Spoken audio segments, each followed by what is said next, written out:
உன்னை யாரும் இங்க வர சொன்னா?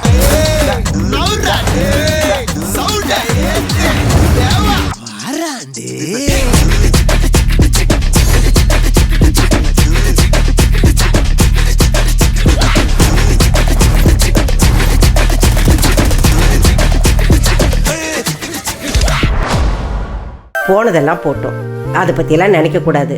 இனிமே உன் வாழ்க்கையில எல்லாமே சந்தோஷமா தான் நடக்க போகுதுன்னு நினைச்சுக்க. புரியுதா? சந்தோஷமா இருக்க கத்துக்க. ஏதாவது ஒரு பிரச்சனைன்னா உடனே வீட்டை விட்டு ஓடி போயிடுவியா? இல்லைன்னா ரூம்குள்ள போய் கதவை சாத்திப்பியா? அதெல்லாம் இனிமே பண்ணக்கூடாது. எந்த பிரச்சனை வந்தாலும் தைரியமா ஃபேஸ் பண்ணணும். நீ கிராமத்து பொண்ணு தானே? கிராமத்துல இருக்கிற பொண்ணுங்கள்லாம் எவ்வளவு தைரியமா இருக்கிறாங்க. அந்த மாதிரி நீயும் தைரியசாலியா இருக்கணும். புரியுதா? நல்லா சொல்லுங்க ஆண்டி, புடிச்சு திட்டுங்க நல்லா. விடுப்பா சூர்யா, நான் என்னமோ நினைச்சு இங்க வந்தேன். ஆனா இங்க என்னென்னமோ நடந்திருக்கு. எனக்கு சந்தோஷமா இருக்கு. எனிவே, வரலட்சுமி நோன்பு அதுமா உன் கையில நோன்பு கயிறு கட்டின நேரம் சூர்யா மறுபடியும் உன் கழுத்துல தாலி கட்டிட்டான். இந்த மாங்கல்யம் உன் கழுத்துல என்னைக்கும் நிலைச்சிருக்கும். நீ எப்பவும் சுமங்கலியாவே இருப்ப. சந்தோஷம் தானே? என்ன சுந்தரவல்லி, உனக்கு சந்தோஷம் தானே? ஐயோ ஆண்டி, அம்மா ஆக்சுவலி செம்ம ஹாப்பி.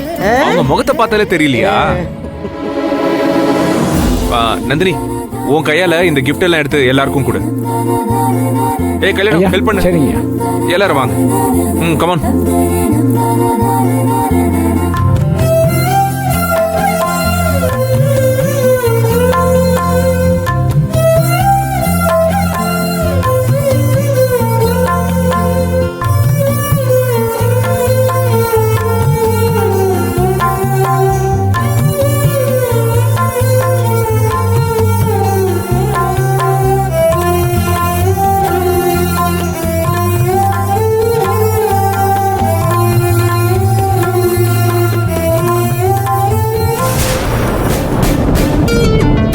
சுந்தரவல்லி, நான் உங்ககிட்ட கொஞ்சம் பேசணும்.